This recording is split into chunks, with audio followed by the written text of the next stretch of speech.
On a peaceful Sunday morning, Annabelle and Adalynn woke up yawning. "Oh, what shall we do today?" Annabelle said. "Play!" Adalynn replied. "Or we could bake instead." Annabelle loved that idea, so to the kitchen they both darted. They got out lots of pans and bowls, and the two of them got started. They needed help from Mum to reach ingredients on high shelves, but most of the actual baking the sisters did themselves. "We should make fairy cakes," Annabelle said with a squeal. "Yes," Adalynn replied. "Oh, I wish fairies were real." They both laughed and laughed as they baked quite a lot. They made fairy cakes and even some with butterflies on top. As soon as they'd finished and the decorating was done, they got to work eating. Oh, they were yum! After that, they went to play, and little did they know, the baking fairy was on her way. She'd heard a little girl make a little wish, and off she went to their house to sprinkle magic on their dish.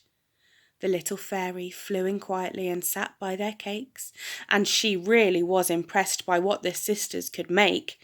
She sprinkled her magic dust, and the kitchen came alive. From the fairy cakes, new fairies started to fly.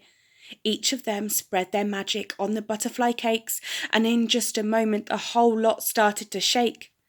And in no time at all, little butterflies filled the room, and here and there and up and down the butterflies flew. The little fairies wanted to help the little girl some more, so with magic, they filled the room with a giant cake that went from the ceiling to the floor. The giant cake was pink and had pretty yellow sweeties and would be the favourite flavour of whoever should eat it. The butterflies and fairies made quite a lot of noise, so Annabelle and Adalynn ran in and left all their toys. As the girls came in, the fairies disappeared, and they walked into the kitchen that looked quite weird. "Where did all these butterflies come from?" Annabelle said, "and why is that cake so high?" "I don't know. We didn't make it," Adalynn replied. And just then, in the corner of her eye, a tiny little note Adalynn spied. She gave the note to Annabelle, who read it all out loud. It said, "I am a magic fairy who spreads magic around. I hope you enjoy the cake that goes from the ceiling to the ground. It will keep forever. Don't eat it all at once. Keep on baking. You've done very well, my special little ones." Mum walked in and was so shocked by what she saw just there. "Well," she said, "we'd better go and find some people who can share." And off they went out of the house to invite family and friends, and into the house the fairies snuck in again.